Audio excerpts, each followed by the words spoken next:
नमस्कार, मैं हूं संजय शर्मा। आप देख रहे हैं 4PM गुजरात। क्या गुजरात लॉबी फंस गई है? क्या गुजरात लॉबी उत्तर प्रदेश में नए नए प्रयोग करना चाहती है? क्या योगी आदित्यनाथ की कुर्सी को खतरा है? अमित शाह कुछ नया ताना बाना बुन रहे हैं? दैनिक भास्कर के राजनीतिक संपादक केपी मलिक ने बहुत बड़े बड़े खुलासे किए हैं। चलते हैं केपी मलिक के पास, सुनते हैं क्या है यूपी की राजनीति का प्लान। 4PM न्यूज नेटवर्क में बहुत बहुत स्वागत है केपी मलिक साहब, आपका हार्दिक अभिनंदन। धन्यवाद संजय जी, आपका भी, आपके दर्शकों का भी। और अब मुझे लग रहा है आप नई बैकग्राउंड दिख रही है, मुंबई पहुंच गया। मुंबई वासियों का भी बहुत बहुत धन्यवाद, शुक्रिया। मैं मुंबई आ गया क्योंकि महाराष्ट्र की राजनीति में बहुत तड़का लग रहा है, तो मैंने सोचा कि मुंबई में रहकर ही देखूं कि तड़का लग कैसे रहा है। तो वाकई में बहुत चल रहा है, लेकिन बात मैं करूंगा उत्तर प्रदेश की। मुझे याद है कुछ साल पहले बकरीद थी, तो बकरीद पे भाई लोग शुरू हो जाते हैं कि शर्म नहीं आएगी, आज बेजवान जानवर काटे जाएंगे और नालियों में खून बहेगा, इस तरह के डायलॉग चल रहे थे।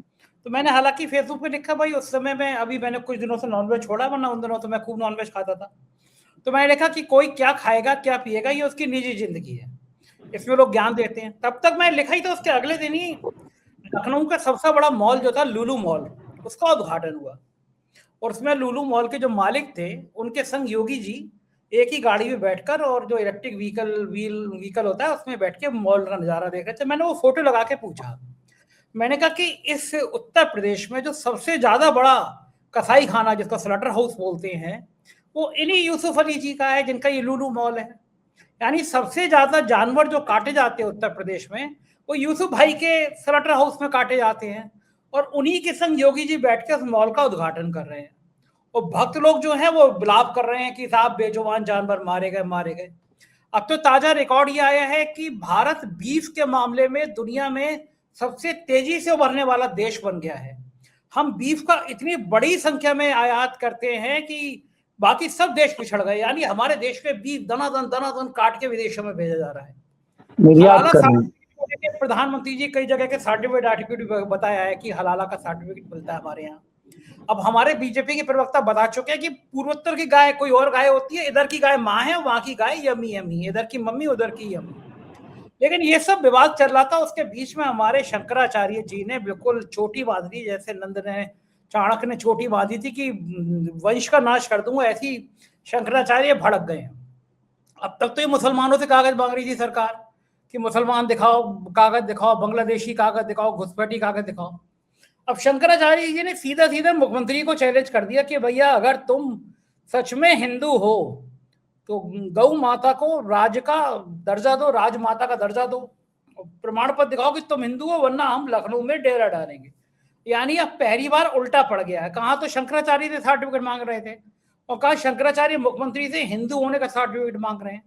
किसी ने सोचा नहीं था कि जो अपने आप को इतना कट्टर हिंदू कहते हैं योगी आदित्यनाथ, उनसे भी सर्टिफिकेट मांगा जा सकता है। ये राजनीति कहां जाके रुकेगी? शंकराचार्य बनाम योगी आदित्यनाथ, उसमें तरह तरह के संत अलग अलग मोर्चे पे कूद रहे हैं। कुछ नौटंकी टाइप के संत है, वो तो बीच बचाव का रास्ता देख रहे हैं, जैसे बागेश्वर धाम बाबा, वो इधर की ना उधर की। लेकिन वो कुछ जो संत हैं जो बड़े घृणित संत हैं, संत में नहीं कहना चाहिए, घृणित आदमी है। एक रामभद्राचार्य है, पता नहीं अपने आप को कहां से जगत गुरु कहते हैं, हमेशा हिंसा की, निगेटिविटी की बातें करते हैं। वो खुल के योगी जी के पक्ष में आ गए। अलग अलग संतों में बंटवारा है, लेकिन बाकी शंकराचार्य अभी मुक्तेश्वरानंद के संग आ गए हैं। ये लड़ाई जो आपस में हिंदू धर्म की लड़ाई लड़ी पड़ी, अभी तो जातियों के बीच में लड़ाई लड़वा रहे थे, लेकिन अब धर्म धर्म की लड़ाई हो गई है। इस लड़ाई का अंत किस परिणति में होगा? योगी जी का पलड़ा भारी रहेगा, शंकराचार्य का पलड़ा भारी रहेगा, या दोनों के चक्कर में अखिलेश यादव का पलड़ा भारी हो जाएगा? देखिए संजय जी, सबसे पहले तो आप ये देखिए कि जिसको हम हिंदू हिंद सम्राट और हिंदुत्ववादी नेता सबसे बड़ा देश का मान रहे थे कि मोदी के बाद योगी, आज तो डेंट पड़ गया उनमें। अब तो उन्हीं से सबूत मांग लिया शंकराचार्य ने कि आप अपने हिंदू होने का प्रमाण दीजिए। अब वो कैसे प्रमाण देंगे? उन्होंने कंडीशन भी लगा दी कि आपके यहाँ पे जो गौ हत्या हो रही है, वो गौ हत्या तत्काल बंद करिए, उसका सबूत दीजिए बंद करने का, और गौ माता को राज्य माता घोषित करिए उत्तर प्रदेश में। ये तो आपके हाथ में है, ये तो आप कर सकते हैं। संजय जी, दो चीजें हम पिछले कई दिनों से देख रहे हैं जो बहुत बड़ी हुई हैं, जिसमें आपके परम, जिनको आप बहुत ज्यादा याद भी करते हैं, चाहते भी हैं, और आपके मुझे लग रहा है फेवरेट बाबा हैं वो शंकराचार्य, या जो भी उनको बोलते हैं वो हैं आपके कौन से वाले हैं वो, राम भद्राचार्य जी, जिनका आप अक्सर जिक्र किया करते हैं। उनको भी शंकराचार्य जी ने कहा कि ये तो नकली वाले हैं, असली सबसे जो हम, हाँ ये सबसे जो है यही नकली है, इनको भी प्रमाण पत्र देना चाहिए। और ये सरकारी बाबा हैं, सरकारी सरकारी है। और ये बागेश्वर बागेश्वर तो जो है सब सरकारी जो है महात्मा है, सरकारी साधु संत है, जिसकी सरकार है उधर ही पीपनी बजा रहे हैं। लेकिन बात ये है संजय जी कि ये कहाँ हम पहुंच गए। भारतीय जनता पार्टी जिनको कह रही थी स्वर्ण समाज को, आपने देखा होगा प्रधानमंत्री के और गृह मंत्री के पोस्टों पे जूते बरसाए जा रहे हैं। अगर ये किसी दूसरे राज्य में हुआ होता, कांग्रेस शासित राज्यों में, ये किसी दल के लोगों ने किया होता, अभी तक उनके यहाँ बुलडोजर चल गए होते, अभी तक एफआईआर हो गई होती। एक सिंगल एफआईआर कहीं नहीं हुई है।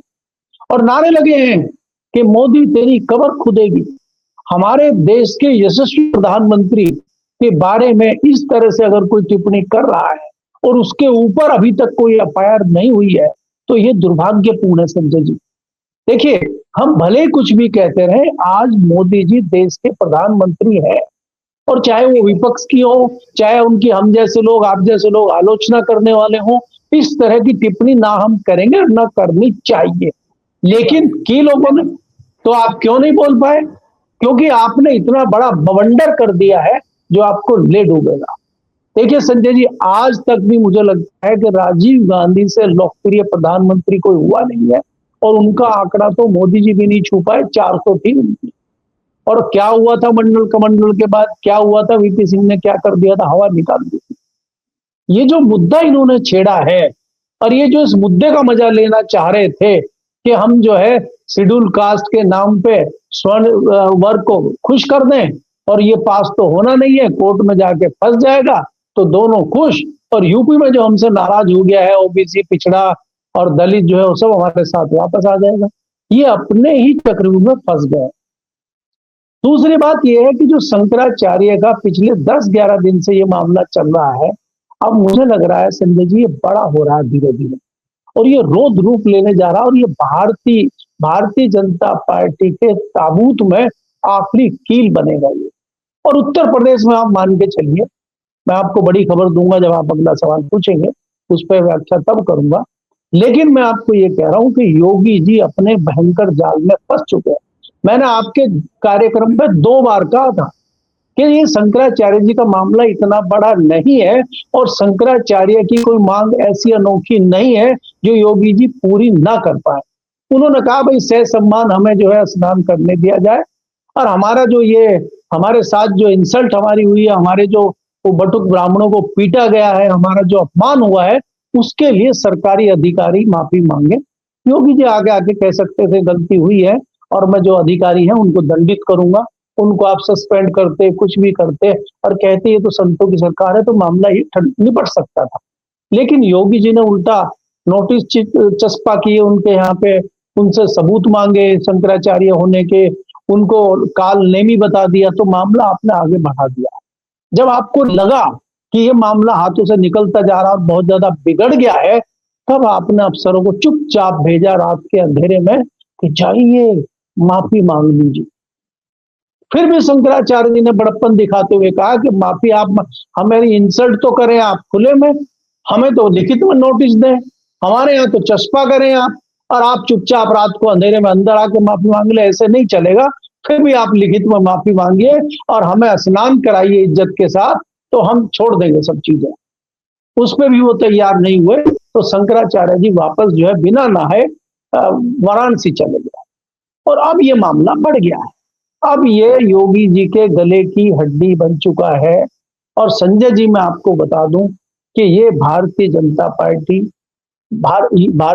पार्टी के यशस्वी प्रधानमंत्री मोदी और योगी जी के गले की हड्डी बन चुका है, और ये इतना बड़ा नुकसान करेगा जिसको संभाल नहीं पाएंगे। अब वो आप कुछ इसमें कर नहीं पाएंगे, प्रमाण आप दे नहीं पाएंगे, तो 10 मार्च को जो है मार्च हो जाएगा फिर साधु संतों का लखनऊ घेरने का।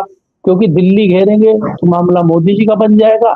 इसलिए मोदी जी कह रहे हैं भैया हमें छोड़ो, उधर लखनऊ घेर लो, तुम लोग जाओ और वहीं बैठो किसानों की तरफ घेर के, हमारे यहाँ मत आओ भाई, हमें मत। क्योंकि आपने देखा होगा गुजरात में जाके, इधर तो हिम्मत नहीं हुई, गुजरात में जाके कहा अमित शाह जी ने कि जो सनातन धर्म का अपमान करेगा, जो साधु संतों का अपमान करेगा, ऐसी सरकार लौट के नहीं आएगी। इसका क्या मतलब है? ये मामला किधर जा रहा है? तो ये समझने वाली बातें हैं संजय जी। इसका ये कहाँ जाके रुकेगा, इसका क्या होगा, इसकी चर्चा अगली बार करते हैं जी। मलिक साहब, उत्तर प्रदेश में भारतीय जनता पार्टी की राजनीति का जानने वाला बच्चा बच्चा जानता है कि स्वतंत्र देव इस समय योगी जी के सबसे करीबी मंत्री हैं, राइट हैंड है। योगी जी पूरी जान लगा रहे थे कि वो प्रदेश अध्यक्ष बन जाएं, और बड़ा बुरा हुआ कि जब नए प्रदेश अध्यक्ष आए तो स्वतंत्र देव को कुर्सी भी नहीं दी गई बैठने के लिए, कुर्सी खड़े रहे, वो वीडियो बड़ा वायरल हुआ। अब स्वतंत्र देव दौरा करने जाते हैं और लोधी जाति के एक विधायक उनका गाड़ियों घेर लेते हैं, 50-60 मोटरसाइकिल आगे लगा देते हैं, गाड़ी लगा देते हैं, और फिर मारपीट ही नहीं हुई, मंत्री और विधायकों में तू मैं। कहा तो दोनों डिप्टी सीएम अब तक सीएम के पीछे पड़े हुए थे, उनकी कुर्सी रटने में लगे हुए थे, ब्रजेश पाठक भी और केशव मौर्य भी, दिल्ली के इशारे पर। और अब जो है मंत्री के पीछे विधायक लग गए हैं। अखिलेश यादव मजा ले रहे हैं कि अब तक तो डबल इंजन टकरा रहे थे, अब तो डिब्बे भी टकराने लगे हैं। ये विधायक की इतनी हिम्मत हो गई बीजेपी के कि वो योगी आदित्यनाथ के दाहिने हाथ सबसे करीबी मिनिस्टर स्वतंत्र देव को ऐसे गाड़ियों से घेर ले, और पुलिस से कार्यकर्ता तू मैं गाली गलौज हो रही है, वीडियो वायरल हो रहे हैं। ये भारतीय जनता पार्टी में जो लठ बज रहे हैं आपस में, मैं कहता था कि भाजपा को भाजपा ही निपटाएगी।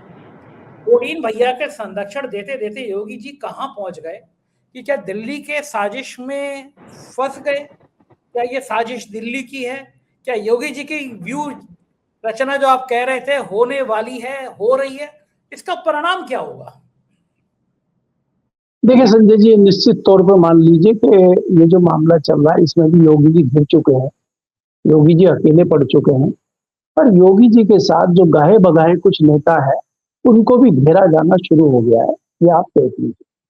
अब दूसरी चीज, मैं आज एक्चुअली कई मंत्रालयों में गया, कई नेताओं से मिला, क्योंकि ये भी पहली बार होगा, मुझे लग रहा, मुझे याद नहीं आ रहा है कि संडे के दिन बजट पेश हो रहा है और पार्लियामेंट संडे के दिन भी चलेगी, क्योंकि 1 फरवरी निश्चित कर दिया गया कि 1 फरवरी को ही बजट आएगा। तो दिल्ली में काफी चहल पहल है, तमाम मंत्री सांसद सब यही हैं। मैं अभी आधे घंटे पहले घर लौटा हूँ, बहुत सारी चीज गलियारों में चर्चा है, गलियारे में चर्चा है कि यूपी से भारतीय जनता पार्टी की विदाई कल्याण सिंह स्टाइल में होने जा रही है। और भारतीय जनता पार्टी के जो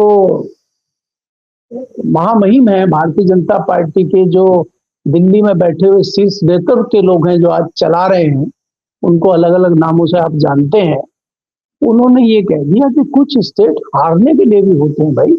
हम लगातार 4 स्टेट जीते हैं, अभी हम बंगाल जीतने जा रहे हैं, आसाम जीतने जा रहे हैं, तो यूपी जैसा देश कोई स्टेट अगर हार भी गए तो क्या फर्क पड़ता है, क्योंकि हम लोकसभा में भी हारे हैं, वहां कोई बात नहीं।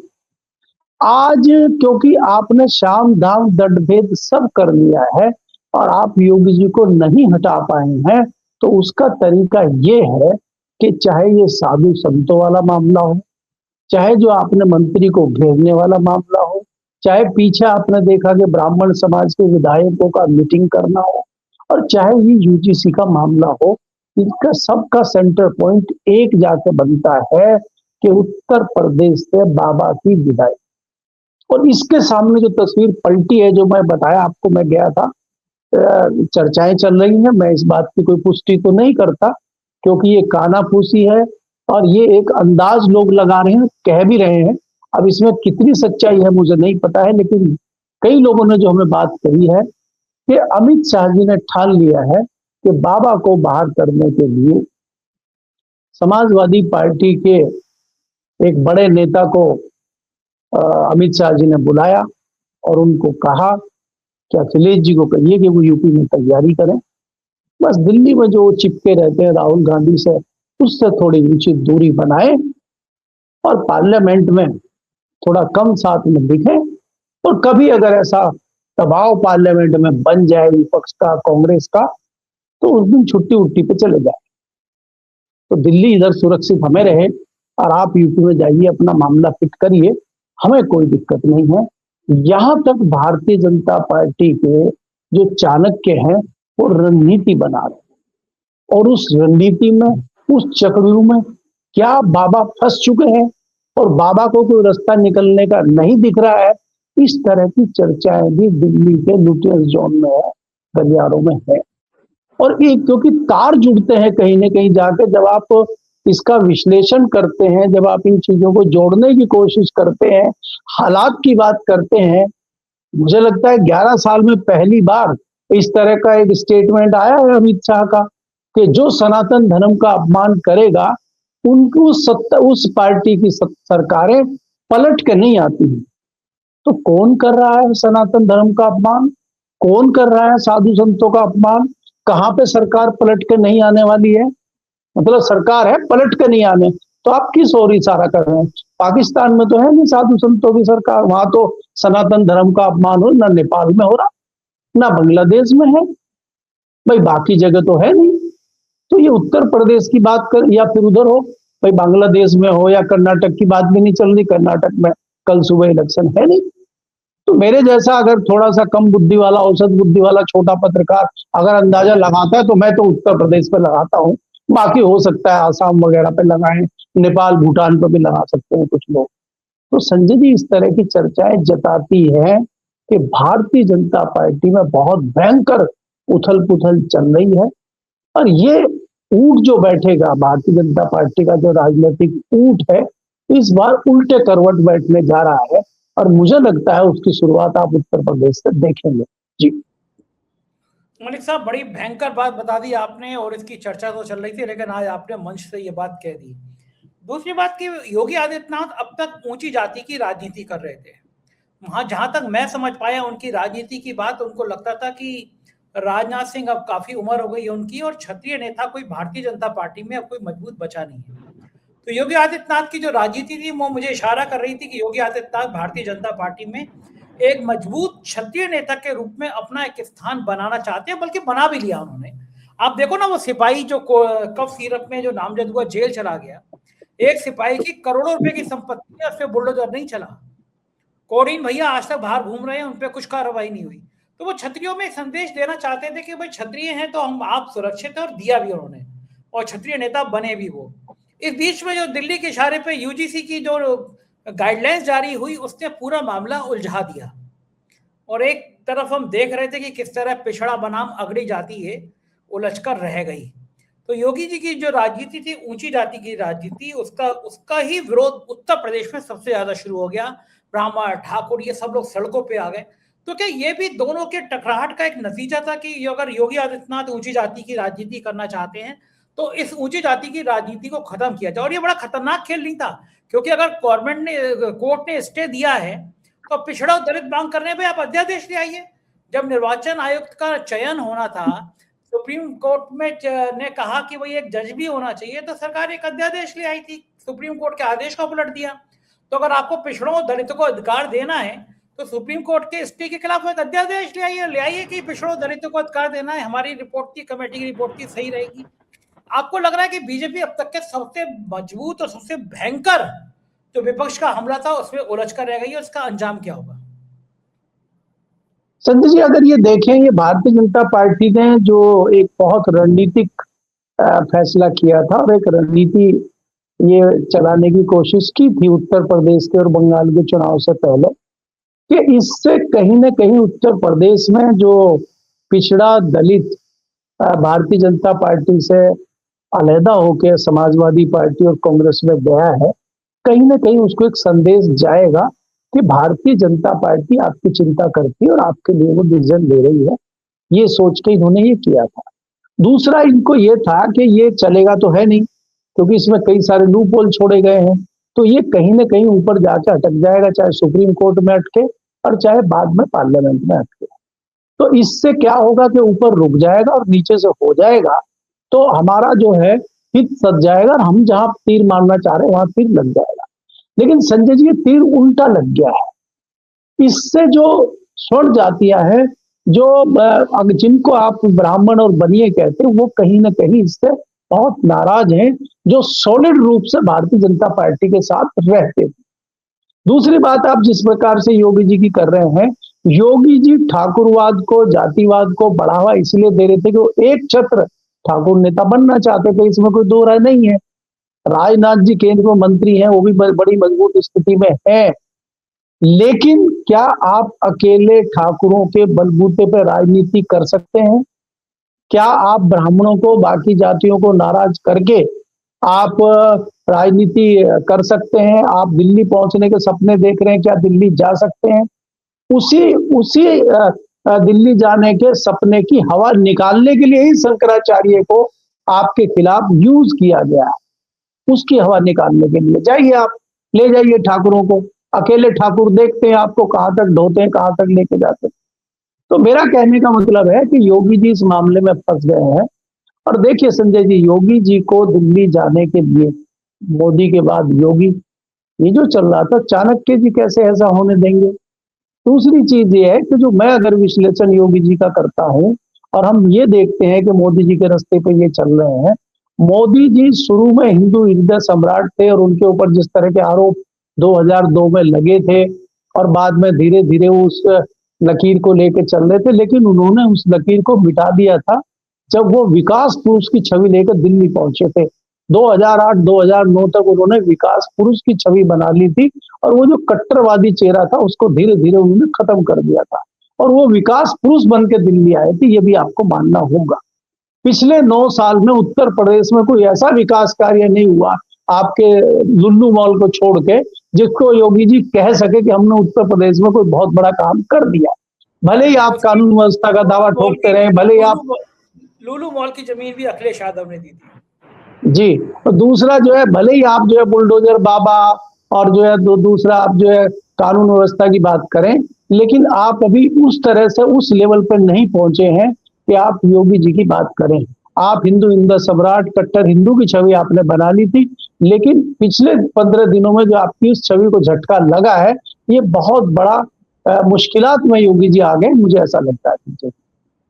बिल्कुल ठीक कह रहे हैं, हालात बहुत खराब हो रहे हैं और राजनीति बहुत तेज हो रही है। बहुत बहुत शुक्रिया मलिक साहब, आपने मुझसे बातचीत की, समय दिया, थैंक यू। ये थे केपी मलिक जी, पूरी बातचीत आपने सुनी, कैसी लगी बातचीत बताइएगा जरूर। शुक्रिया, थैंक यू।